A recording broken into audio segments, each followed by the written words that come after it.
السلام عليكم، كي دايرين؟ كنتمنى تكونوا لاباس عليكم بصحه جيده ان شاء الله. اليوم غنشارك معكم الفلان الفنزويلي اللي داير ضجه في مواقع التواصل.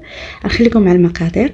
غادي نحتاجو هنايا واحد المقله اللي ما كتلصقش، غادي ندير فيها جوج كيسان ديال سنيده، وغادي نديروهم على واحد النار اللي كتكون مهيله صافي، وغنخليهم حتى كيبان لنا بدات كذوب لينا سنيده. عاد كنبقاو نحركو، كنبقاو ندخلو الجهه اللي باقي ما دابتش في الجهه اللي دايبه.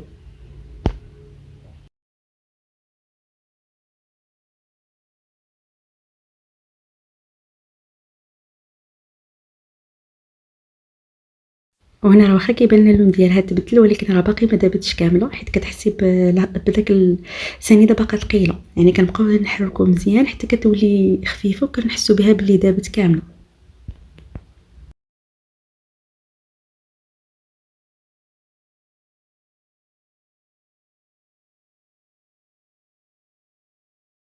صافي هنايا غادي ناخذوا المول اللي غادي نديرو فيه. غادي نكب فيه دابا سنيده بعد ما دابت ليا،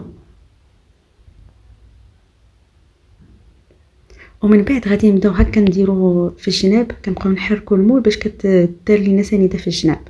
بالنسبه لي انا راه كان جاني المول سخون، بدا كيسخن وطلعت بزاف. ونورمالمون ما خاصكيش ديري حتى لهاد البلاصه، ديري غير واحد شويه وصافي، اولا من الاحسن ديري شي زيف قبطي به المول باش ما يحرقكش.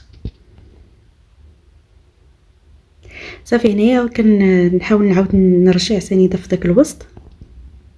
المهم هي ولات كراميل، هنقول كراميل. صافي دابا من بعد غنخلي المول على جنب، وغادي ندوز باش غنحضروا الفلون. غادي نحتاجو هنايا واحد الاناء، واحد 8 ديال البيضات. غنديروهم في الاناء وغنضربوهم بوحديتهم. ما غنضربوهم مزيان حتى كيتبدل لنا اللون ديالهم.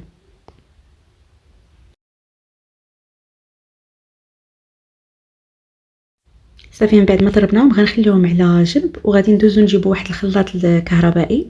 غادي ندير فيه واحد كاس ديال نيدو الحليب المجفف، وغادي نضيف عليه جوج ساشي تاع سنيده بالنكهه ديال الفاني. الا كان عندكم الفاني سائل فمن الاحسن ديروه هو. انا ما كانش متوفر عندي، درت جوج نتاع ساشيات ديال الفاني. غادي نضيف هنا واحد كاس معمرش ديال السكر سنيده، وغادي نضيف ليه واحد ايترو ديال الحليب تقريبا ناقص بواحد نص كاس. صافي هنا غناخذوا الحليب المحلى المركز، واحد العلبه ديالو. المهم اللي كان اي نوعيه كانت متوفره عندكم غادي نضيفوه حتى هو الخليط. وإلا عجبكم لا فيديو ما تنسونيش من الدعم ديالكم ولايك واشتراك.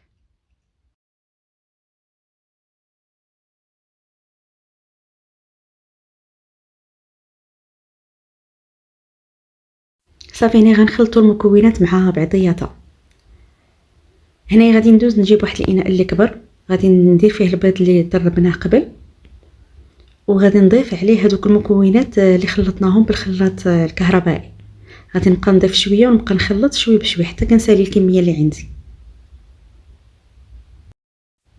وفاش كنبغيو ندخلوا الفران راه كنشعلوا عليه درجه الحراره 150 من الفوق ومن التحت.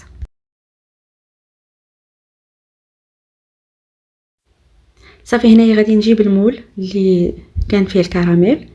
غادي نجيب واحد الصفايه ضروري باش غادي نصفيو داك الخليط. صافي وغادي نبداو نكبوه من فوق من الفوسط من المول. كيف ما كتشوفوا معايا راه كيكون الخليط واخا طحناه باقي فيه شي حويجات كيخصهم يتصفاو. صافي هنايا غادي نجيب واحد الاناء، واحد الطاوه تقريبا باش غادي ندخلوها الفران. غندير فيها واحد الماء اللي كيكون سخون، يعني الماء ضروري يكون غليان، وغادي ندير في وسط منها واحد زويف هكا.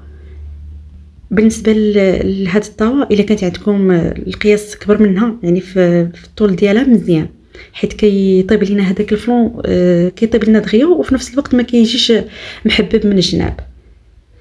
صافي هنايا غادي نغطيو عليه بواحد البابي الومنيوم. انا ما كانش عندي غير هاد الطاويه اللي كانت متوفره عندي.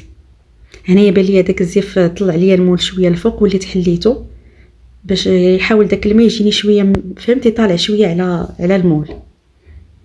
ممكن نحاول نشرح لكم. صافي هنايا بعد ما درناه تقريبا في الفران ساعه ديال المكانه، انا غفلت عليه واحد شويه. هو ساعه اللي طيب كتحرك هكا كيبان لك كيتحرك، ولكن راه الوجه ديالو فاش كتقيسيه كيكون ناشف. هنايا غادي نخليه يبرد واحد شويه وندخلو للثلاجه. بالنسبه للثلاجه خصو يبات فيها ليله كامله.